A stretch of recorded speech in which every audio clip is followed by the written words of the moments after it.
कुछ अनछुए प्रसंग, अध्याय 2, उनके शाही शुभचिंतक, जिसका एक वीडियो मैं बना चुकी हूँ। अब ये दूसरा वीडियो है अध्याय 2 का ही, और इसे लिखा है परम पूज्य बाबा साहब डॉक्टर भीमराव अंबेडकर जी के पीए नानक चंद रत्तू जी ने। ये किताब है। तो मैं पढ़ना शुरू करूं इसके पहले मेरा अभिवादन स्वीकार करें आप सभी लोग। मैं लखनऊ से संघ मित्रा गौतम, लक्ष्य कमांडर, भारतीय समन्वय संगठन लक्ष्य से। लाला लाजपत राय उन दिनों न्यूयॉर्क में थे। डॉक्टर अंबेडकर के professor mister Edwin R.S. Seligman से उनकी घनिष्ठ मित्रता थी। उन्होंने डॉक्टर अंबेडकर को इस बात के लिए राजी करने की बहुत कोशिश की कि वे भारत की स्वतंत्रता के लिए चलने वाले क्रांतिकारी आंदोलन नहीं तो राजनीतिक आंदोलन में जरूर हिस्सा लें, किंतु लाजपत राय को इसमें सफलता नहीं मिली। और तमाम कारणों के अलावा अंबेडकर ने लाजपत राय से ये भी कहा कि वे विद्यार्थी हैं और उन्हें महाराजा के पवित्र विश्वास का सम्मान रखते हुए हर सूरत में अपनी पढ़ाई पूरी करनी होगी, क्योंकि उन्होंने ही उन्हें ये अवसर उपलब्ध कराया है। इस प्रकार उन्होंने अक्टूबर 1916 में वकालत की पढ़ाई के लिए ग्रेजिन में और अर्थशास्त्र के अध्ययन के लिए London school of economics and political sciences में दाखिला ले लिया। उन्होंने बड़ौदा के महाराजा को इस बात के लिए राजी कर लिया था कि वे उन्हें लंदन में अपनी पढ़ाई करने के लिए अनुमति दे दें। अर्थशास्त्र की उनकी पढ़ाई काफ़ी आगे जा चुकी थी, इसलिए लंदन के प्रोफेसरों ने DSc की तैयारी करने की अनुमति दे दी और उन्होंने शोध प्रबंध पर काम करना शुरू कर दिया। छात्रवृत्ति का समय पूरा हो चुका था, इसलिए बड़ौदा के दीवान ने उन्हें वापस बुला लिया। डॉक्टर अंबेडकर के लिए यह बाधा असहनीय थी, फिर भी अपने अनुबंध की शर्तों का सम्मान करते हुए उन्होंने स्वदेश लौटने का फैसला किया और सितंबर के मध्य में बड़ौदा पहुंच गए। बड़ौदा के महाराजा ने अपने आदमियों को आदेश दिया था कि डॉक्टर अंबेडकर को लेने स्टेशन पर पहुंचे, परंतु उनके अछूत होने के कारण कोई भी लेने स्टेशन नहीं आया। डॉक्टर अंबेडकर ने जो अनुबंध किया था उसके अनुसार उन्हें 10 वर्ष बड़ौदा राज्य की सेवा करनी थी। महाराजा चाहते थे कि जब वह विभिन्न विभागों में प्रशासन का थोड़ा अनुभव प्राप्त कर लें तो उन्हें वित्त मंत्री बना दिया जाए, इसलिए उन्हें सीधे महाराजा का सैन्य सचिव नियुक्त कर दिया गया, किंतु अछूत होने के कारण उन्हें कर्मचारियों के हाथों अपमानित होना पड़ा। यहाँ तक कि दफ्तर में उनके लिए पीने का पानी तक नहीं होता था।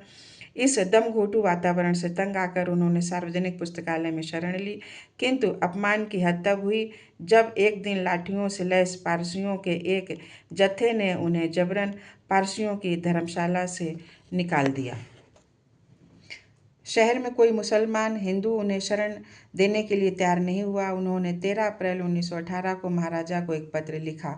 महाराजा के सचिव ने उन्हें सूचित किया कि 18 अप्रैल को महाराजा ने ये निर्देश दिया है कि आप इस मामले में महामान्य दीवान जी से पत्र व्यवहार करें और आपकी जो भी शिकायतें हों आप उन्हें लिखें। महामान्य दीवान साहब जो आवश्यक समझेंगे आदेश देंगे, किंतु दीवान ने इस मामले में कुछ भी करने में अपनी असमर्थता व्यक्त कर दी। अंबेडकर थके हारे और भूखे एक पेड़ के नीचे बैठ गए और फूट फूट कर रो पड़े। ऊपर आसमान ही उनका साया था और नीचे की धरती ही उनका फर्श।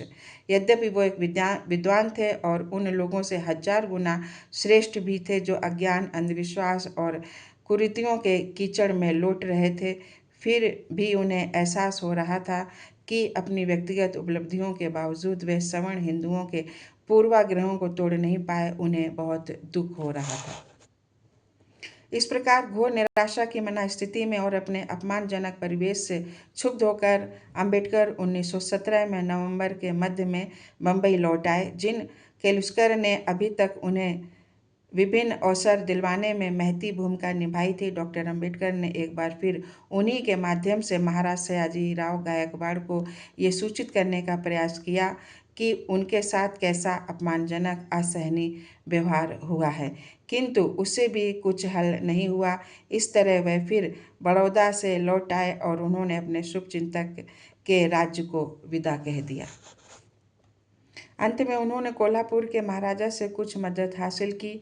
अपने मिस्टर माननीय नवल मथेना से 5,000 रुपये उधार लिए और एक बार फिर जुलाई 1920 में अपनी वकालत और अर्थशास्त्र की पढ़ाई पूरी करने के इरादे से लंदन चले गए।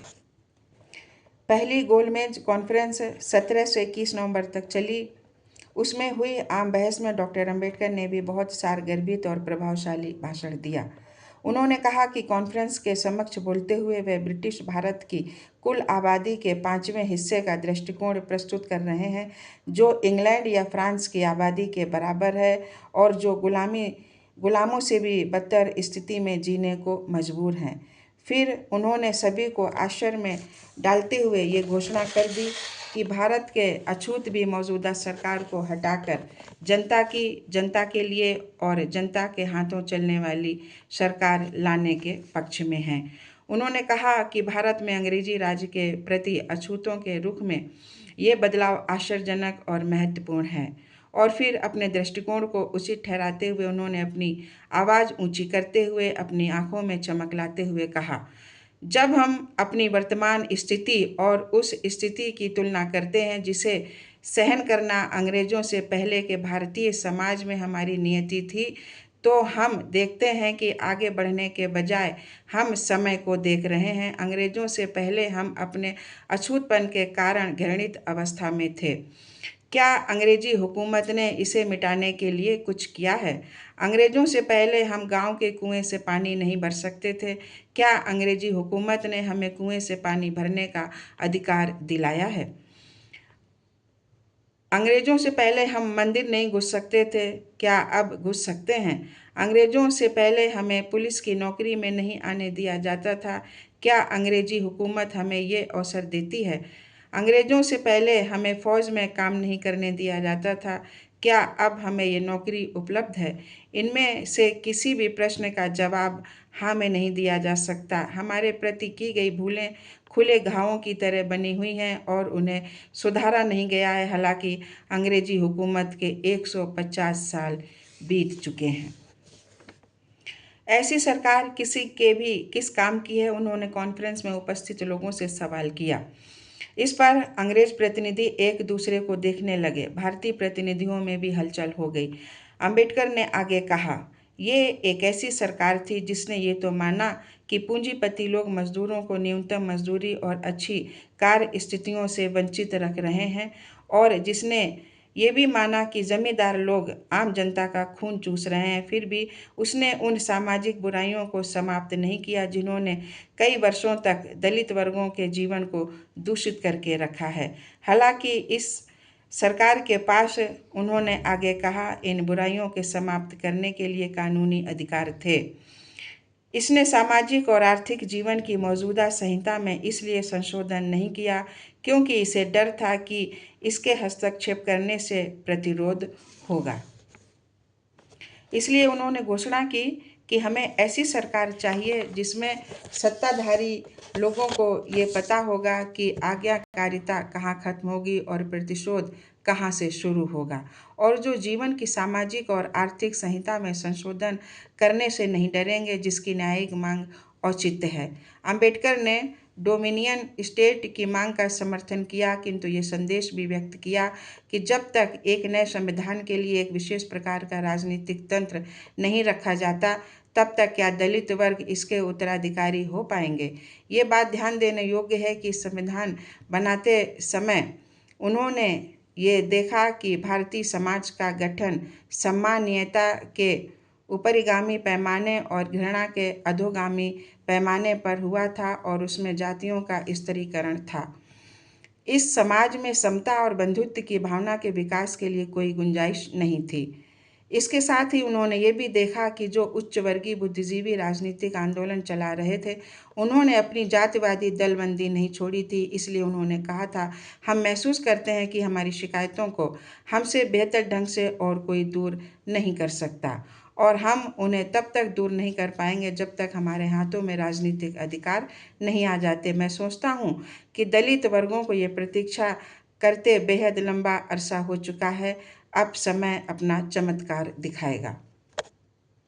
भारतीय गतिरोध के संदर्भ में उन्होंने एडमंड बर्क के शब्दों को उद्धृत किया था, जिन्हें वे राजनीतिक दर्शन का महानतम शिक्षक मानते थे, कि ताकत का प्रयोग बस अस्थायी होता है। अपने उत्कृष्ट भाषण का समापन करते हुए उन्होंने अंग्रेजी हुकूमत को और उन लोगों को भी जो कॉन्फ्रेंस में वाक युद्ध में उलझे थे, ये गंभीर चेतावनी दी थी कि मैं ये कहते हुए डरता हूँ कि ये बात पर्याप्त रूप में नहीं समझी जा रही है कि देश के वर्तमान तेवर में ऐसा कोई भी संविधान कारगर नहीं होगा जो अधिसंख्य जनता को स्वीकार्य नहीं हो। वह समय लग चुके जब आपको चुनना था और भारत को इसे स्वीकार करना था। वह समय अब कभी लौट कर नहीं आएगा। यदि आपकी इच्छा है कि नए संविधान का कार्य हो तो फिर तर्क के दुरुपयोग को नहीं, जनता की सहमति को अपने नए संविधान की कसौटी बनने दें।